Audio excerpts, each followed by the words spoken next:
What could be more peaceful than a patch of green bathed in sunlight?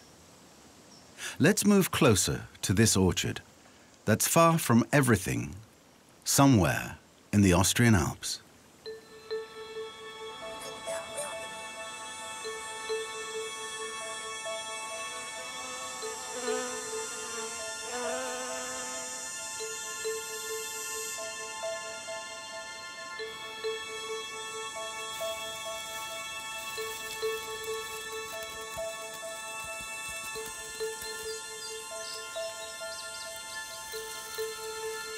This is the ideal place for abundant biodiversity to flourish. And at the heart of this universe, a nearly invisible world is hiding. The world of insects. Each species, which is a part of it, lives in perfect harmony with its environment and knows how to best use nature's resources. Yet behind its peaceful appearance lives a ruthless world, where millions of tiny creatures die every second.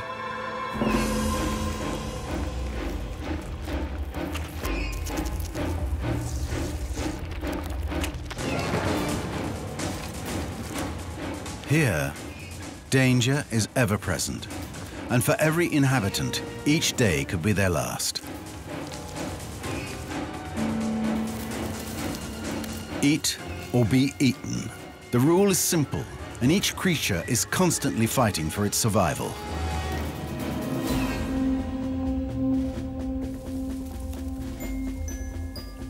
The inhabitants of this world are marvels of adaptation, the result of millions of years of natural selection.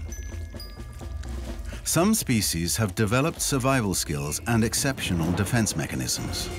Others have killing techniques of unimaginable cruelty.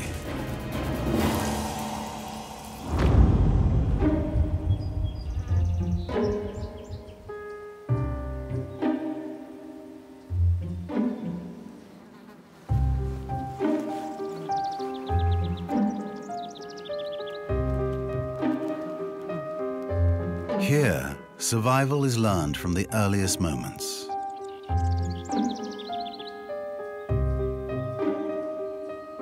On the underside of a leaf, 5 small eggs are preparing to enter this ruthless world.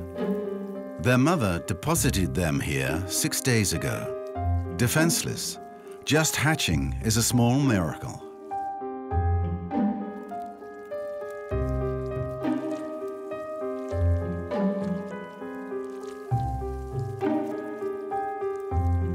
These are the larvae of the scarlet lily beetle.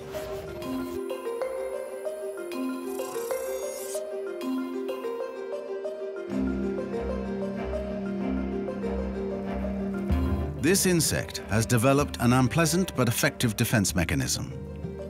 Larvae, barely out of the egg, begin to devour the leaves, gorging on cellulose.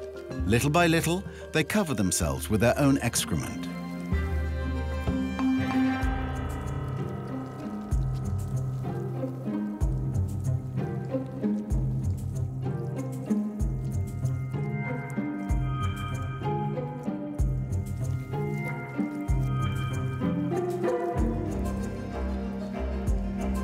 Are they less appetizing to predators? Protected against dehydration or disease? It is still unclear the specific benefits of this defense mechanism. But as disgusting as it seems, it allows them to survive until they begin their metamorphosis.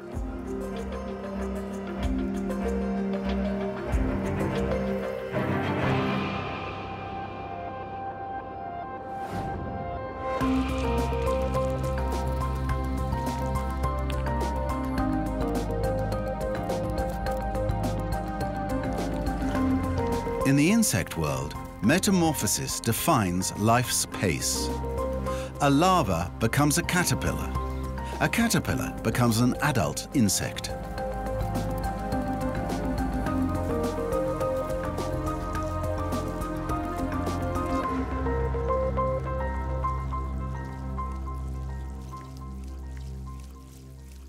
The The beetle is therefore working towards the most radical transformation it will undergo in its life.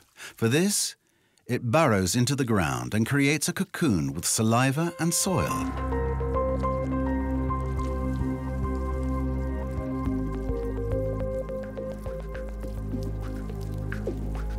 The transformation will not be complete until the following spring.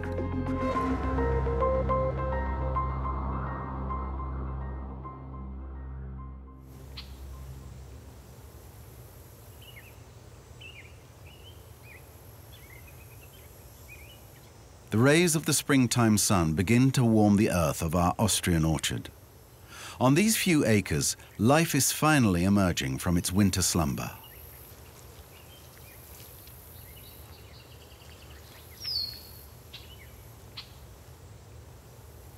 An adult beetle emerges from the loose soil, completely different from the larva that was buried there some months earlier. Feeding exclusively on plants, this robust but harmless insect is protected by an exoskeleton. This hard shell may protect it from the attacks and dangers that this tiny world holds.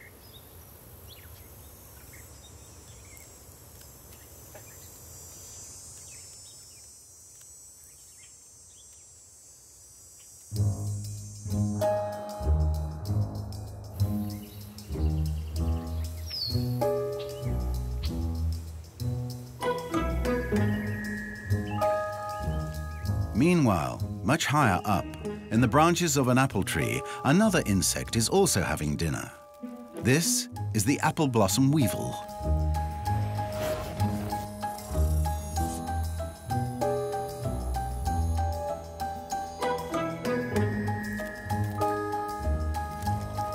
It is a weevil familiar to farmers for the damage it causes to crops and fruit trees. Its secret weapon is its long, solid rostrum. At the end of this appendage, it has a pair of small mandibles. Thanks to them, the weevil is capable of devouring plants from the inside and getting to the most hidden reserves while remaining on the surface.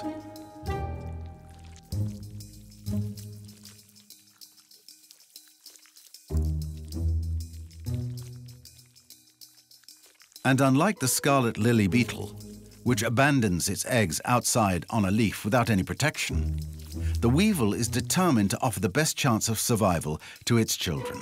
With its snout, it digs a canal to the heart of an apple flower bud and deposits an egg.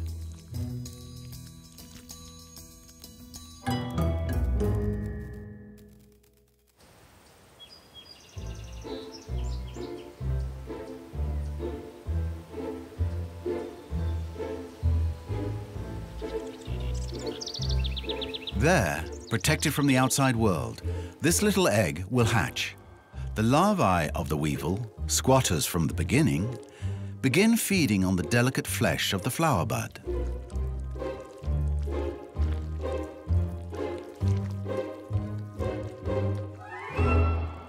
Externally, the bud turns brown, shrivels, and will never become an apple blossom. Instead, it looks like a clove. And once the larva has accumulated enough energy from devouring the bud, it begins its final transformation to become an adult weevil.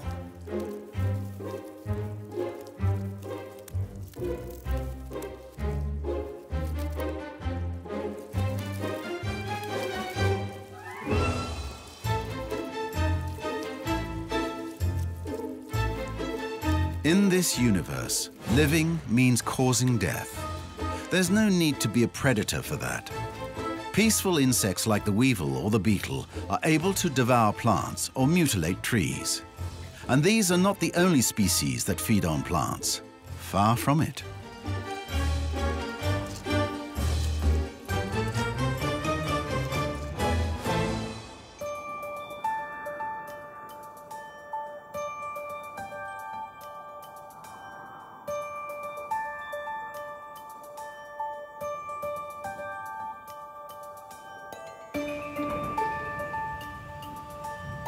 The climate in our orchard is temperate, with hot summers, mild winters, and abundant rainfall, ideal conditions for many plants to grow.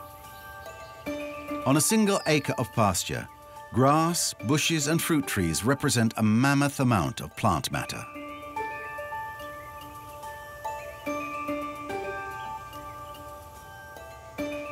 For the inhabitants of this tiny world, the smallest plant is the size of a skyscraper.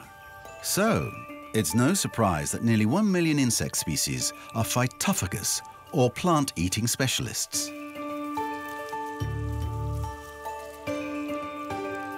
Some, like the beetle and the weevil, eat the flesh of a plant.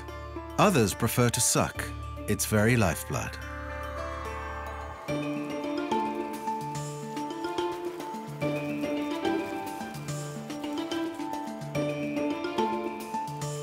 Attracted to overripe apples that have fallen to the ground, and thanks to their long, flexible proboscis, butterflies have flocked to sip the sweet juice that the fruit exudes. Above them, in the branches of the apple tree, Scilla suck the sap directly from the fruit tree, thanks to a rigid snout that they insert into the thin bark. But among these plant vampires, there is one family whose appetite exceeds all others: the aphids.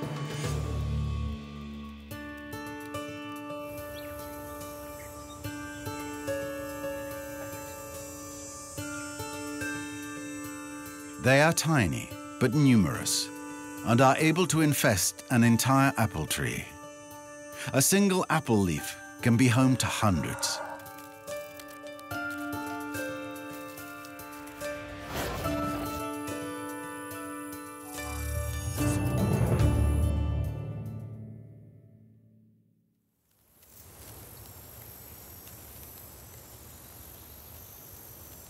Like the blood in a human body, plant sap is often pressurized.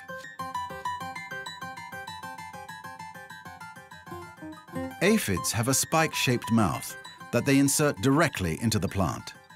Due to the pressure, the sap goes directly into their stomachs, without any sucking action.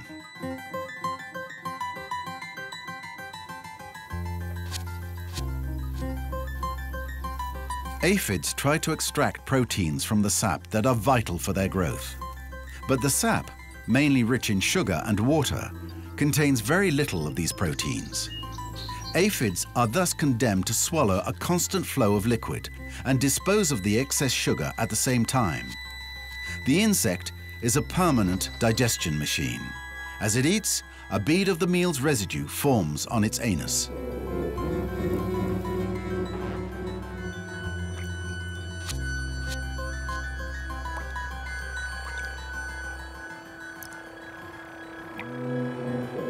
These small drops are called honeydew, and ants are crazy about this juice that contains highly concentrated fructose, glucose, and all other kinds of sugars. For this worker ant, lucky enough to encounter a colony of aphids eating, it's a smorgasbord. It runs from one drop of honeydew to another to gather as much of this unexpected energy resource as possible.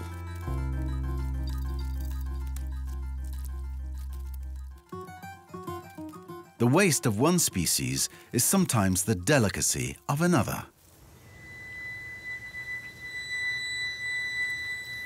The ant's appetite is also beneficial for the tree because if the honeydew falls on the leaves, it causes the appearance of sooty mold fungi, which asphyxiates the leaves.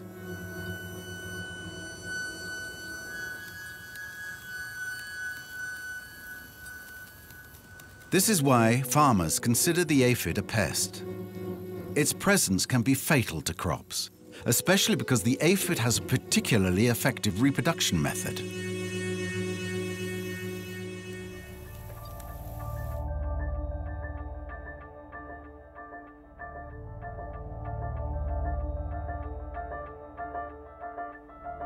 On the trunk of our apple tree, the first aphid eggs of the year hatch. However, it's actually only female aphids that emerge.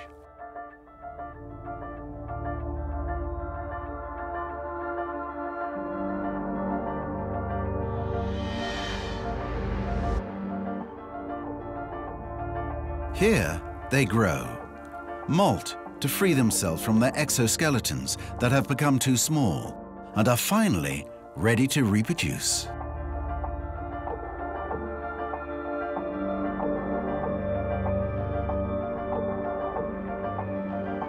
And yet, without any males on the horizon, they don't lay eggs, but give birth to females that are nearly adults.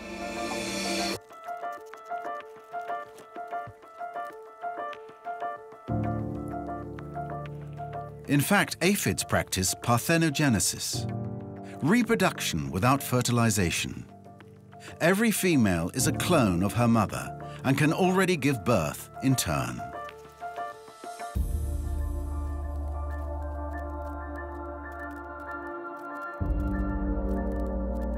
That's why, apart from diseases, aphids are the kings, or rather, the queens of all pests.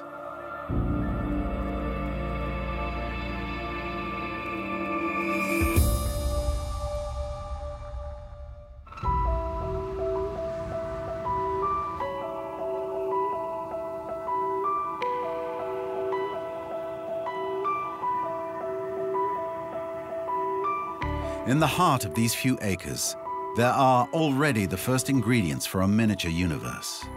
Fruits, leaves, flowers, and sap.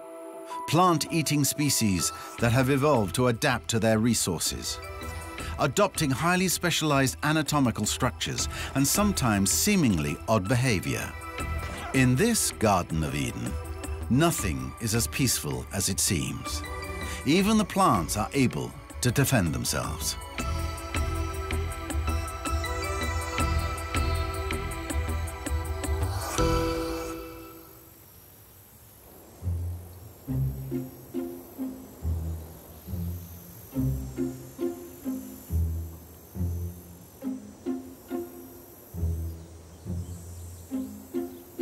Some, infested by aphids, emit pheromones, a scent that attracts a different type of inhabitant in this tiny world.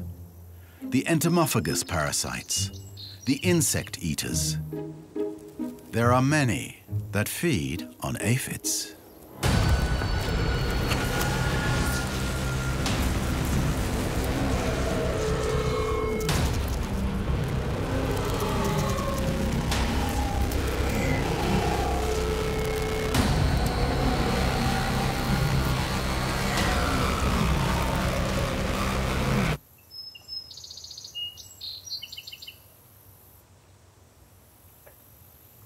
This is the most terrible of all the predators that have sensed the plant's distress signal.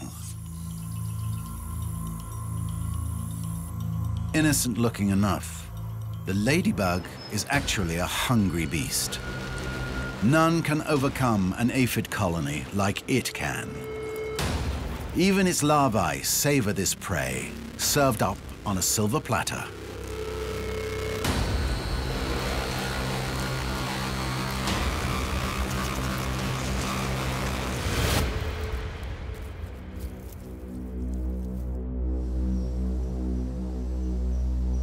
Lurking near this carnage is a completely different predator, a small wasp, which has an even crueler fate in store for the surviving aphids.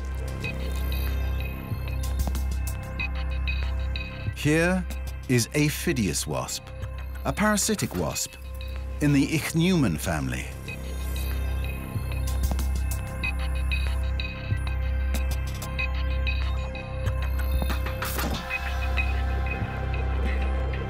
Rather than feeding on aphids, it prefers to use them as incubators.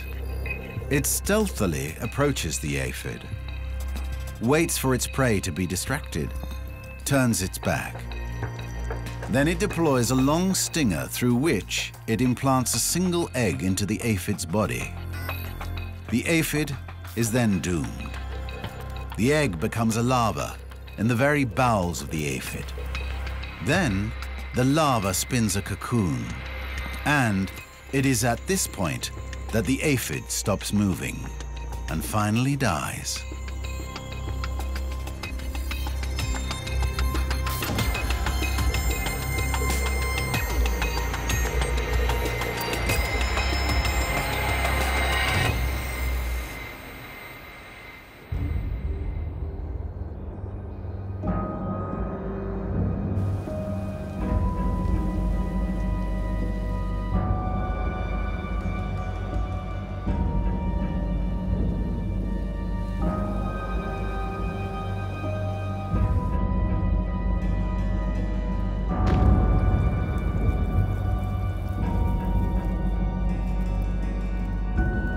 The exterior blackens and dries. And after a few days, climbing out from this grim shell, a little wasp leaves its sarcophagus and is ready to parasitize other aphids.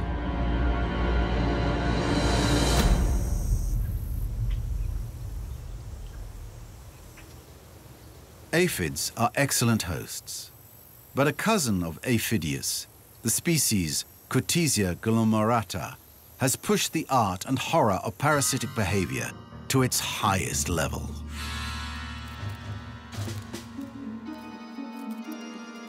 Perched on a blade of grass, this little wasp has a very unusual hunting technique.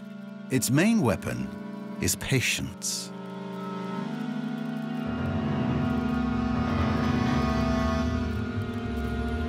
It stalks its prey even before they hatch. At the moment, the larvae of the Pyrus brassica are still safe in their eggs on the back of a cabbage leaf, but not for long.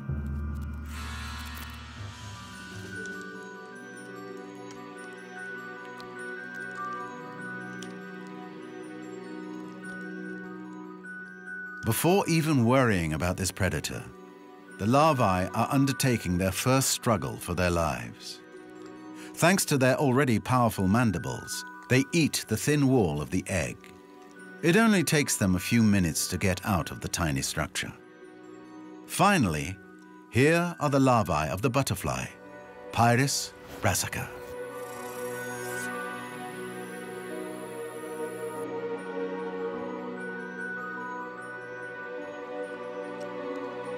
Newly hatched, the larvae begin to devour the rest of their eggs.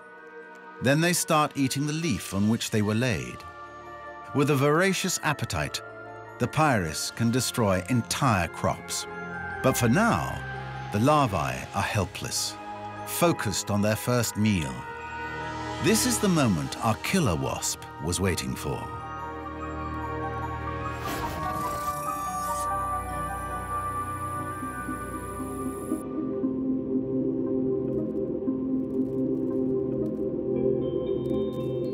Cotizia approaches these vegetarian larvae without the slightest risk.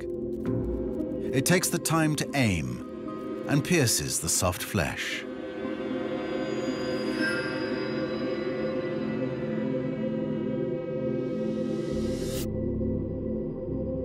Its weapon is not a stinger, but an auger, a strong appendage able to penetrate the bodies of other insects. The auger is actually a canal through which the wasp can lay its eggs directly inside its prey. The attack is swift. Cotizia continues tirelessly parasitizing as many larvae as possible. It can leave up to 50 eggs in each of its victims. Then the parasitic wasp flees the scene, leaving its victims alive and well, but carrying small time bombs. The moth larvae quickly recover from this unpleasant experience, and they have not lost their appetite. Like all caterpillars, they want to grow as fast as possible, to store as much energy as they can to transform into butterflies. But those who have been infected by Cotizia will die long before. In the apparent calm of this idyllic landscape, nobody would be able to imagine the drama brooding under the orchard's tall trees. For a fortnight, Pyrus caterpillars continue to eat, continue to grow and become fat, juicy caterpillars. But as they prepare to become beautiful white butterflies, those that were attacked at birth show signs of fatigue, weakness. Their bodies twitch, their movements slow, until the day when dozens of larvae rip the caterpillar open, emerging like little aliens from their host's body.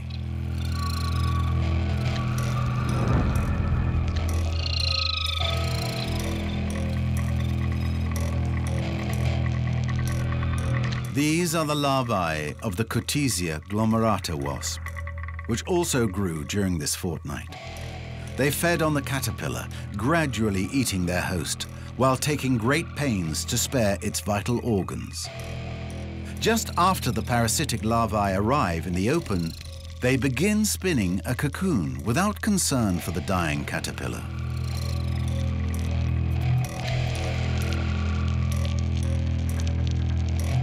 This Pieris caterpillar will never become a butterfly. But after devouring the caterpillar from the inside, the Cotesia larvae have gained enough energy. In the cocoon, they start to transform.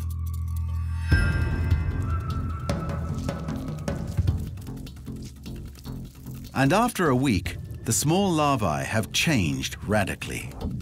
These are adult wasps, making their way outside.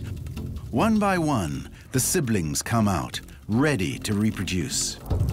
Young males do not waste a moment. The first female wasp, which shows the tip of its antenna, is an attractive choice.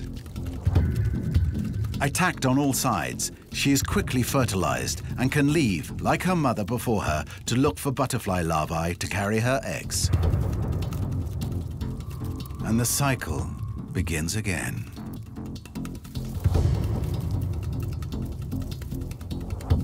The chilling parasitism of Cotesia wasps is so effective that some females can eradicate an entire population of Pieris in a few generations.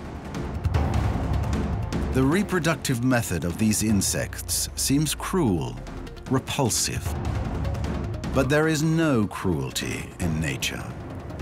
Cotesia has simply developed a very effective parasitic technique, making it the most fearsome and murderous mother in the insect world.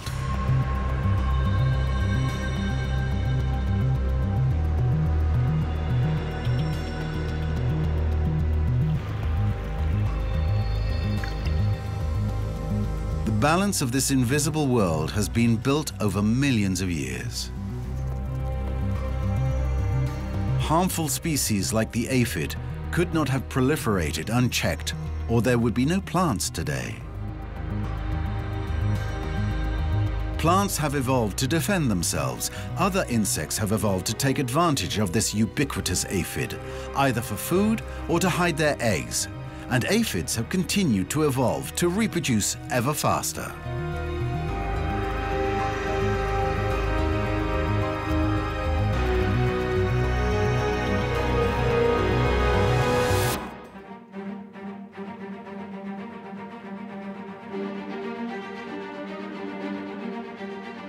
In nature, evolution is an arms race.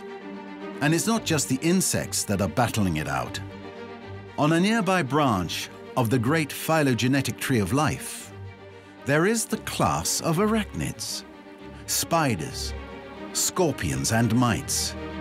Among these animals, we can find the most varied hunting techniques in this invisible world.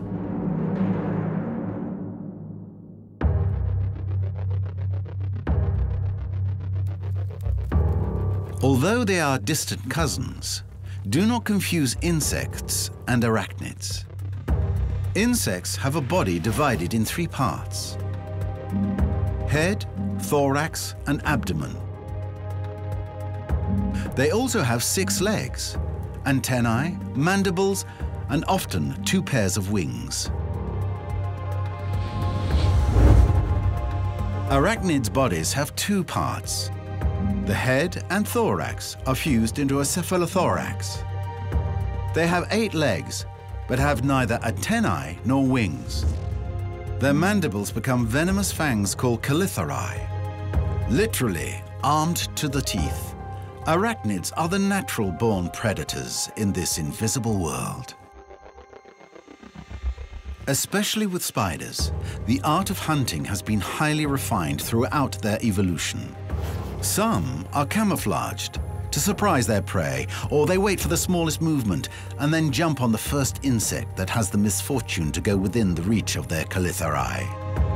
And most use traps like webs of sticky silk.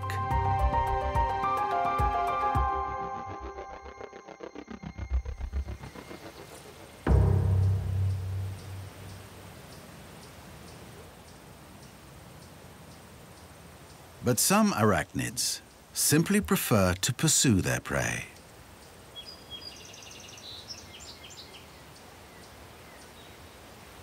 At the foot of an apple tree, on the ground, protected by a thick cover of vegetation, a different kind of arachnid has begun hunting.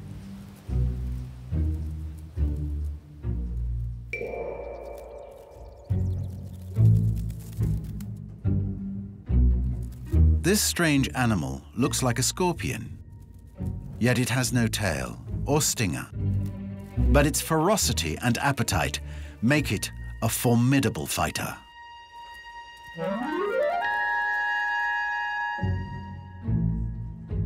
It's called the pseudoscorpion.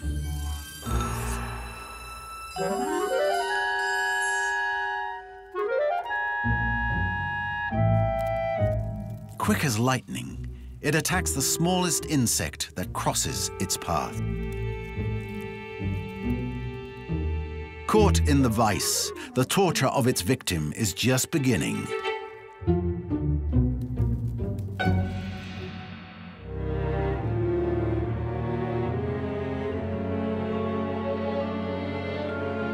The pseudoscorpion hides dreadful venom glands in its pincers.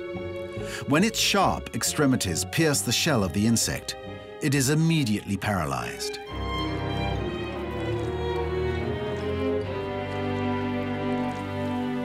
The predator then plants its hooks into the helpless animal and injects it with highly concentrated gastric fluid. Its bowels are reduced to mush in a matter of minutes. This is when the pseudoscorpion begins its grisly meal.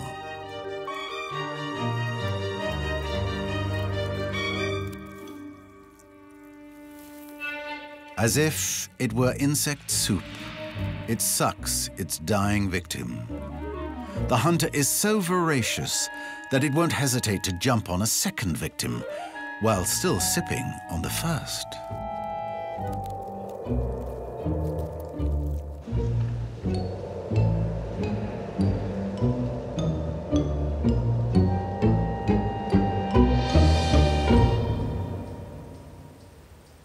A little further from the canopy, another creeping predator is wending its way. It has more than 8 legs, and insects are also its favorite meal.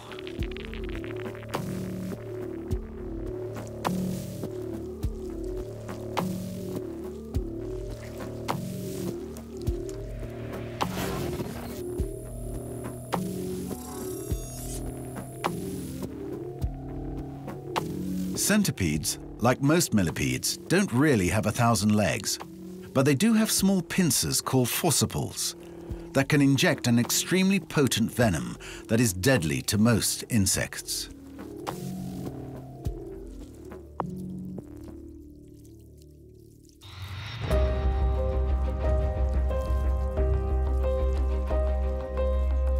But for this centipede on the hunt, the situation will take a different turn. Despite all its weapons, the predator can sometimes be the victim of a single beetle, well protected by its chitin armor.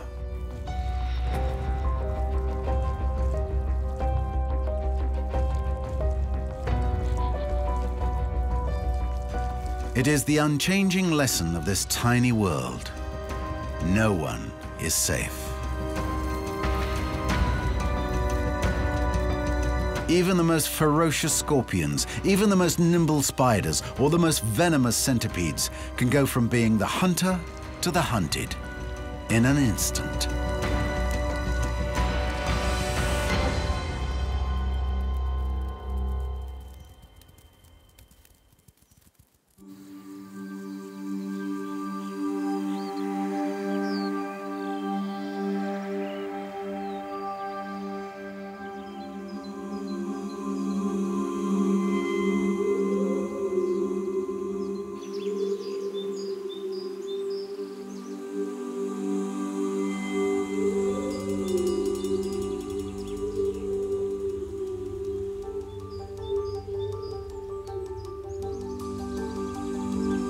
In these few acres of wilderness, Daily life is made up of opportunities and unfortunate encounters. Here, murder also benefits a third category of inhabitants, the garbage collectors of the invisible world.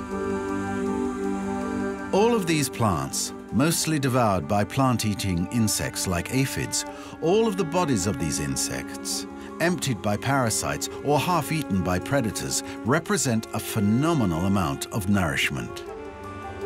And as evolution is firing on all cylinders, some of the inhabitants of this microcosm are specialized in the consumption of this decaying matter.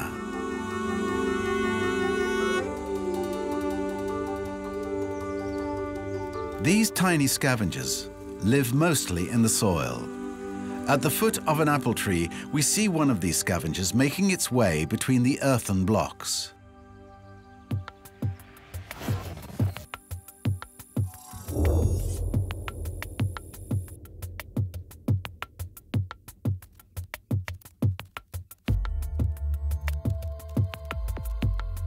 Here is one springtail species. They are very archaic insects.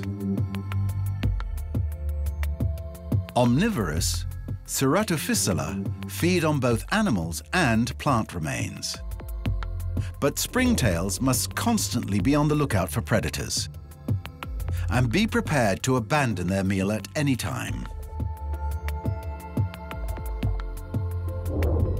For this, they have a very special appendage on their stomachs called the furcula.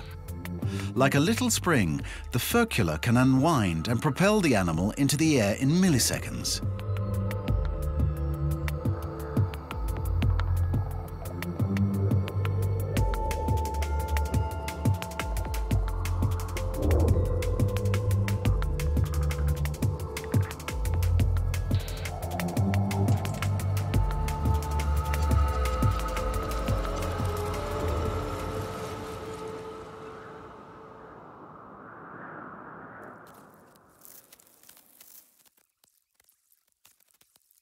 Springtails are tiny, harmless. They feed on waste, food scraps. But evolution has equipped them with a unique asset, their furcula, that allow them to escape many lurking dangers.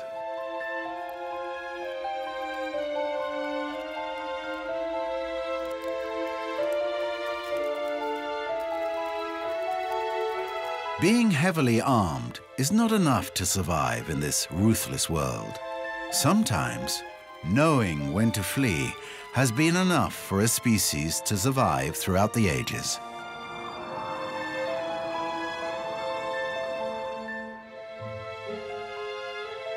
When the light disappears, a legion of gravediggers comes out of the shadows to feast on the corpses left during the day.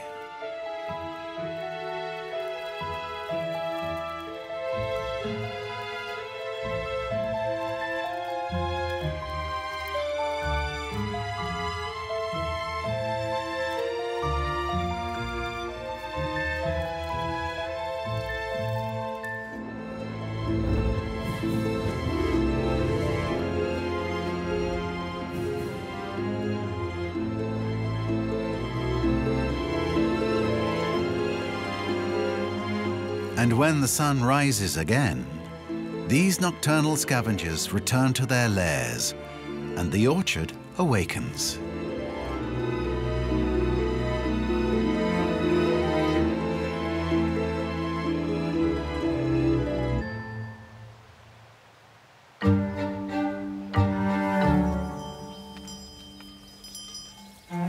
In the pastures, on the mountainsides, everything is recycled.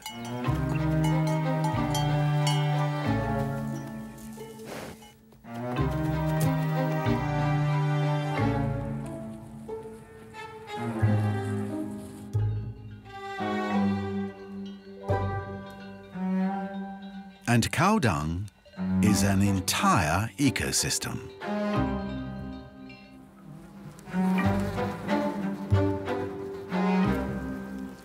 And here we find mostly flies of the Diptera order.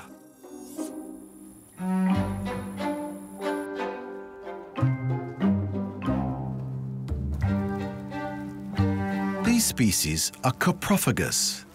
That is to say, they feed on fecal matter.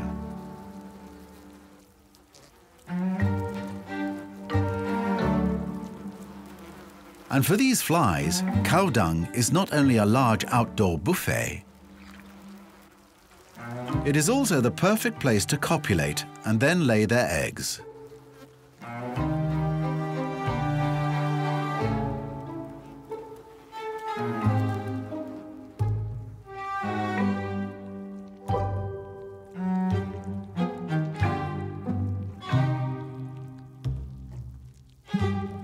The larvae that hatch in this rich environment can develop, safe from outside danger, while feeding on the fecal matter around them.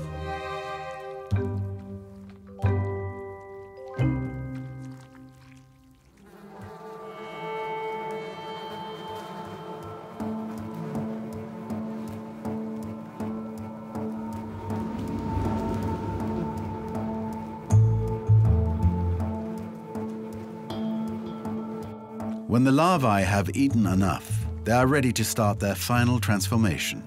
Like a butterfly's chrysalis, the larvae become pupae, surrounded by a protective cocoon. But to get out, the insect is going to need a very special organ, the telinum.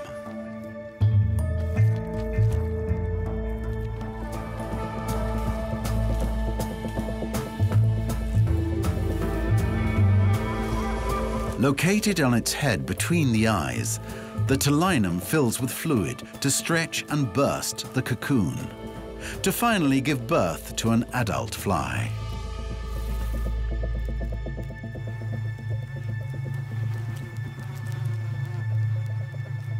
The life of these dung-eating insects is not very appetizing, but they play a vital role in the ecosystem because, as scavengers, they recycle organic matter left by herbivores and carnivores. And all this recycled material returns to the ground. Whether on a mountain, in a pasture, or in the shade of fruit trees in an orchard, the smallest blade of grass, as well as the biggest apple tree, need soil in which to plant their roots. With their leaves, plants capture the sun's energy through photosynthesis. But with their roots, they burrow into the ground to extract minerals. In our few acres, if you dig a little, you will discover an inhabitant that's very discreet, but crucial to the functioning of this microcosm: the earthworm.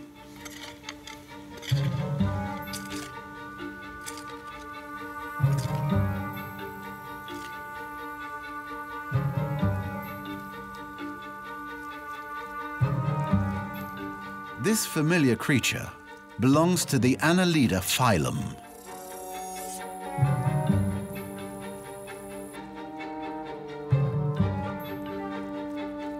The earthworm is a soil engineer. It digs relentlessly, swallowing and spitting out earth, creating humus. The top garbage man of the animal world. It digests the last pieces of organic matter to excrete the nutrients and minerals that allow vegetation to grow.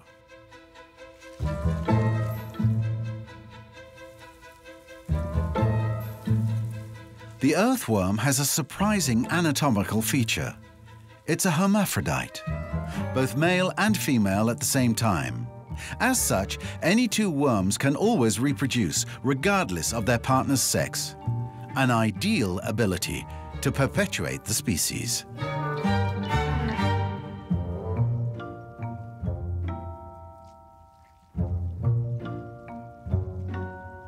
Here is an earthworm egg.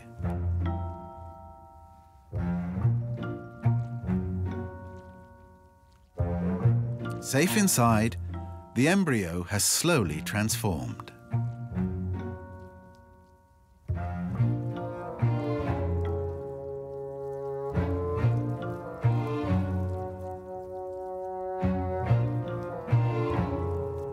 And after 4 weeks, it has become a young earthworm, finally ready to get out of its cocoon.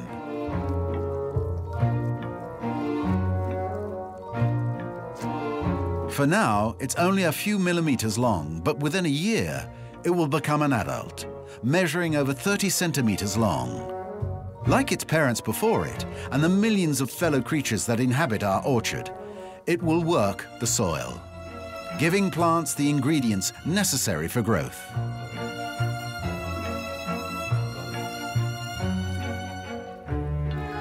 These same plants, which feed plant-eating insects, which themselves will feed insect-eating insects, which feed the scavengers.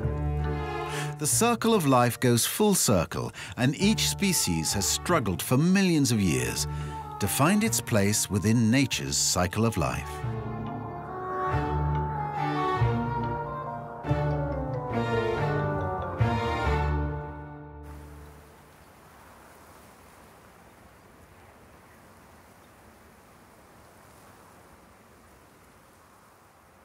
On average, insects and arachnids are between 100 times and 1,000 times smaller than we. This is why their world often goes unnoticed. But in this tiny world, there is another microcosm filled with creatures 1,000 times smaller than the insects. If you get near a branch of our apple tree and look very closely at the blossoms, you can see unexpected movement.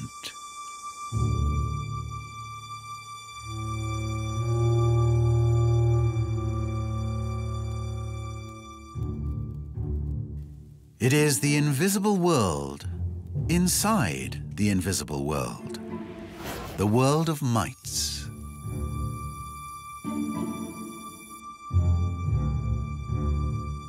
Mites are arachnids, like spiders and scorpions.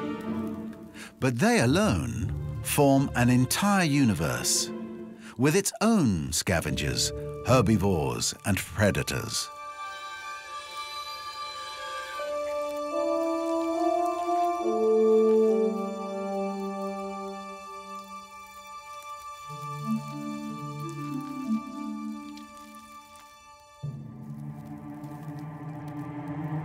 And as in the insect world, inside the mites world, there's a daily fight for survival.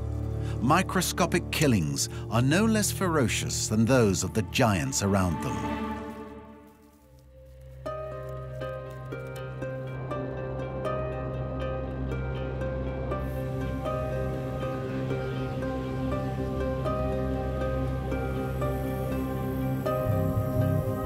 These interconnected universes have millions of inhabitants in only a few acres of a seemingly peaceful orchard.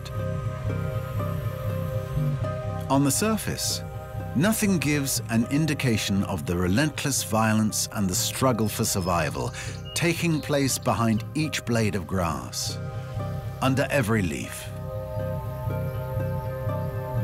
Yet for millions of years, these wars have been raging, without a sound, without a cry.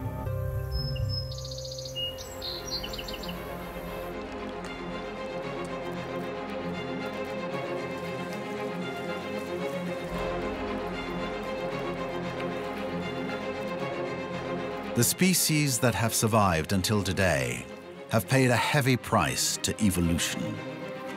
Whole generations were decimated, so that some survivors, better and better adapted to these extreme conditions, could stand out from the rest and manage to carve out the best possible place in this unexpected battlefield. The smallest ant, the simplest fly, the smallest spider are indeed the descendants of a long line of survivors.